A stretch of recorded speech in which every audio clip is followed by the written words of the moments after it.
विशालता कि कितना विशाल मैदान है इस बात से नहीं आती। विशालता इसलिए है क्योंकि इस असीम परमात्मा के साथ अपना नाता जोड़ा गया है। सदगुरु की कृपा से ये ब्रह्म ज्ञान जीवन में आया है, तो इस असीम निरंकार प्रभु परमात्मा के साथ मेरा नाता जुड़ा और मैं भी विशाल हो गया। वाले विशाल भावों वाले ये असीम से नाता जोड़कर हृदय में विशालता रखने वाले संत कहीं भी जब इकट्ठे हो जाते हैं तो विशाल रूप बन जाता है, विराट रूप बन जाता है। तो महत्वता किसी आंकड़े की नहीं, महत्वता उस किसी भी पहलू की नहीं जिसको संसार श्रेष्ठता देता है। क्योंकि जो भक्त की नजर हो जाती है, भक्त की दृष्टि हो जाती है, वो ये ज्ञान वाली दृष्टि, वो घट घट में इस परमात्मा को देखने वाली दृष्टि, वो फिर संसार वाले प्रलोभन उसको नहीं अपनी तरफ उस प्रकार से आकर्षित करते। तो जब सदगुरु की दृष्टि से ये जीवन जिया जाता है, दृष्टि भी फिर उस प्रकार ही बदल जाती है। जीवन के मायने बदल जाते हैं, नजारे बदल जाते हैं। जिन पहलुओं को श्रेष्ठता ये संसार देता है,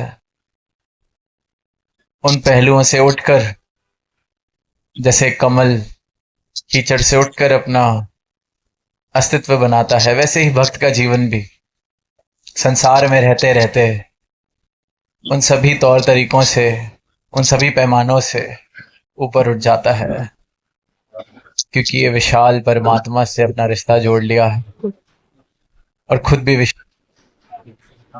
और इसलिए फिर जन जन को जाकर आवाज देते हैं और एक ही आवाज देते हैं।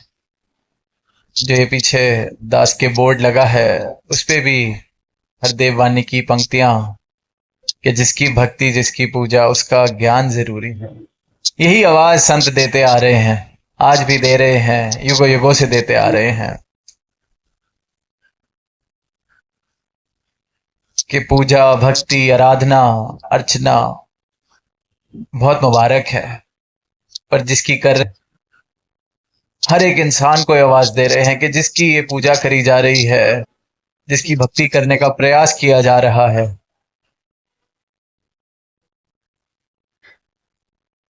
उसका ज्ञान जरूरी है। कहे हरदेव के पहले ईश्वर की पहचान जरूरी है। पहचान लिया जाए, पहले जान लिया जाए सत्ता को, इस परमात्मा के दर्शन कर लिए जाएं, फिर तो मुबारक है, फिर तो ऐसी भक्ति मुबारक है। संतों ने यही एक संदेश दिया है कि भक्ति की शुरुआत ही तब मुमकिन है जब इस अविनाशी के दर्शन इस आत्मा को हो जाते हैं। वरना तो ये जो भक्ति एक रूप लेने लगती है, ये प्रयास जो इंसान कर रहा है धार्मिक होने का,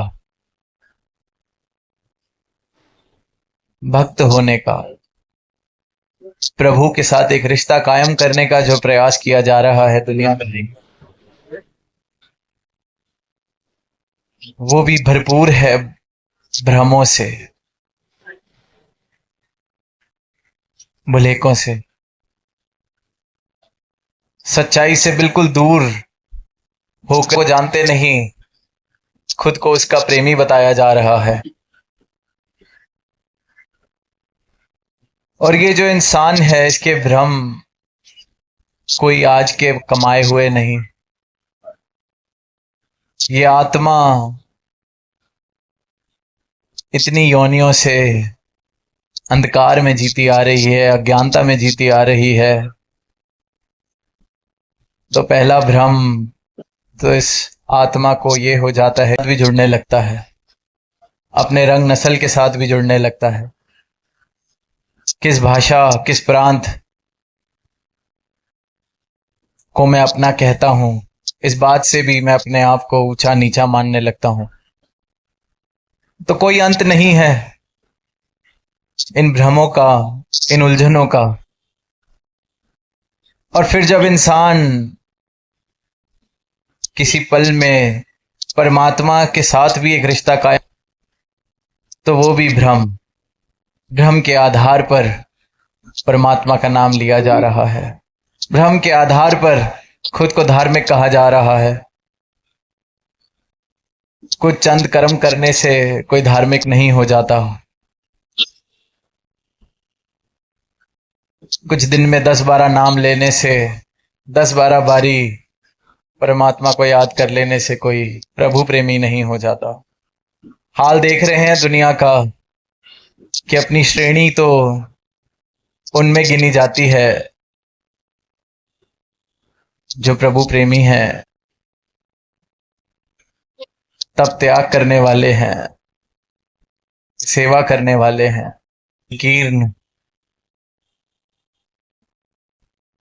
कि अपने पड़ोस में किसी के यहाँ खुशी आए तो मेरा दिल छोटा होने लगता है।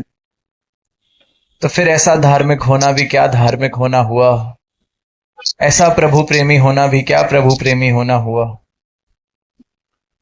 कि किसी की खुशी देखकर मैं छोटा महसूस करने लगूं, किसी की तरक्की देखकर मैं छोटा महसूस करने लगूं, हमों का सहारा फिर लेने लगता हूं कि होगा ये धनवान पर ऊंची जाति वाला तो मैं, होगा ये पढ़ा लिखा पर गोरे रंग वाला तो मैं, बन गया होगा सामने वाला अफसर पर मेरा जो कुल है वो देखो कितना पुराना। अनेक अनेक भ्रम, अनेक अनेक ऐसे भ्रांतियां इंसान पाल ले।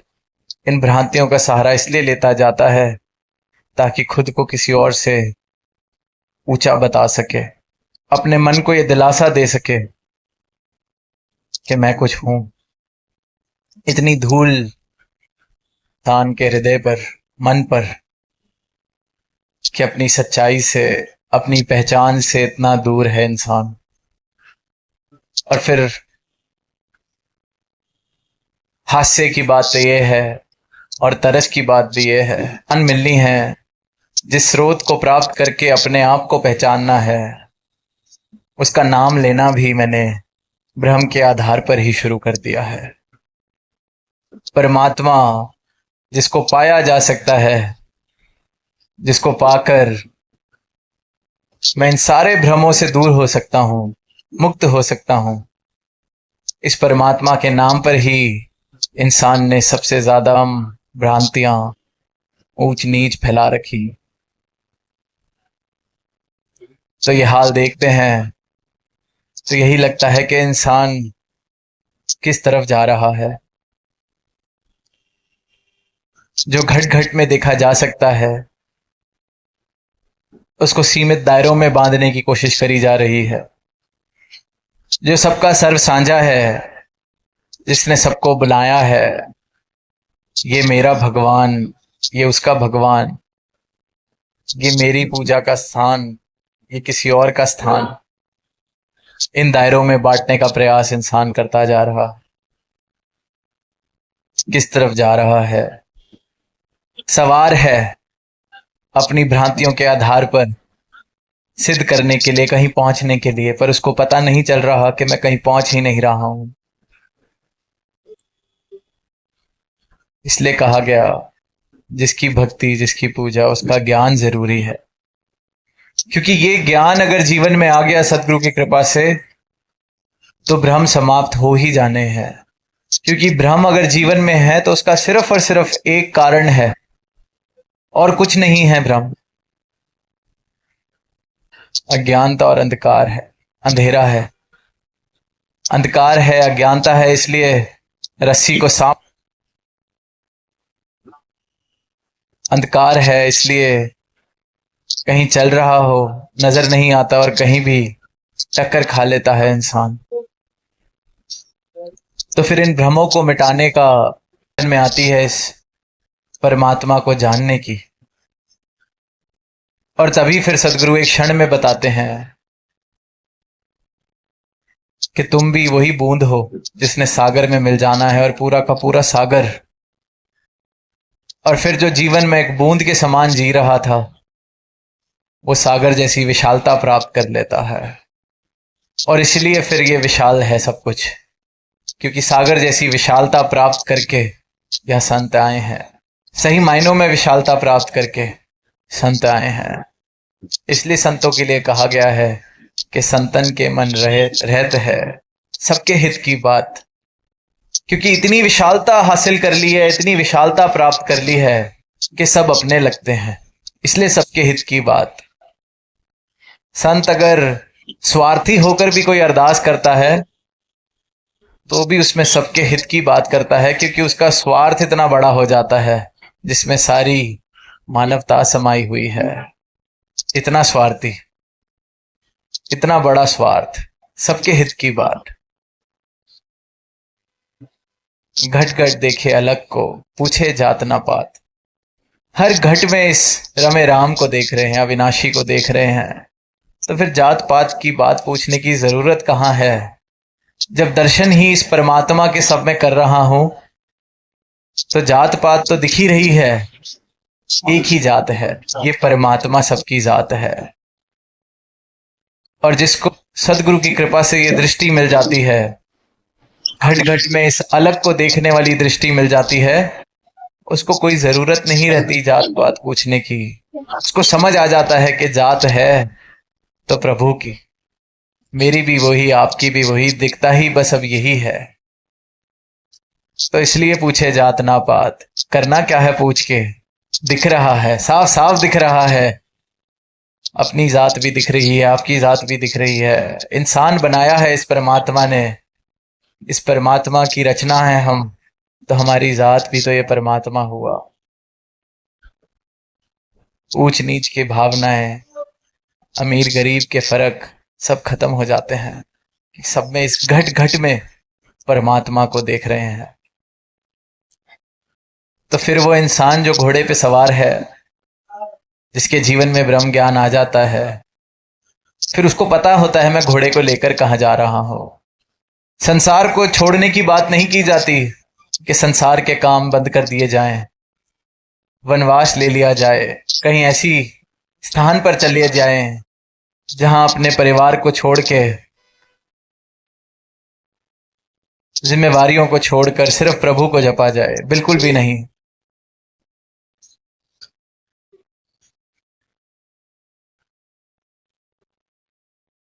इस परमात्मा को प्राप्त करके अपने जीवन के हर एक पल में बसा लेता है भक्त। हर एक पल में इस परमात्मा के साथ अपना रिश्ता कायम करके रखते हैं। और आज से ही नहीं, युगों युगों से। संसार छोड़ने के लिए तो कहा ही नहीं। जिन भी कारणों से देखते हैं इतिहास में भी, अगर प्रभु राम को भी वनवास जाना पड़ा तो अपनी गृहस्थी साथ लेके गए, कोई जिम्मेवारी नहीं छोड़ी गई। और उस दौरान भी जितनी ऐसे किस्से सुनते हैं तो सबके परिवारों को पक्का ही किया, किसी को अपनी जिम्मेवारियों से दूर नहीं किया। इस परमात्मा के दर्शन भी कराए, भक्ति भी करी सबने उनकी। शबरी के भी घर गए, ये नहीं कहा कि छोड़ दे सब कुछ। और आज भी युगों युगों से भी सिर्फ यही भाव है, घट घट में है ये अलग, घट घट में बस रहा है। तो इसलिए जो ये सवारी करनी है इस घोड़े की, ताकि संसार के सारे काम हो सकें, अपनी जिम्मेवारियां निभा सकें, उपलब्धियां भी प्राप्त कर सकें। पर फिर जो चेतन संत होते हैं उनकी ये हालत नहीं होती कि हमें नहीं पता हम कहाँ जा रहे हैं, घोड़े से पूछ लिया जाए। उनको पता है कहाँ लेके जा रहे हैं इस सवारी को, जहां सदगुरु कह रहे हैं वहां लेके जा रहे हैं इस सवारी। तो ऐसे भावों के साथ युक्त जो जीवन हो जाते हैं वो सही मायनों में विशाल हो जाते हैं।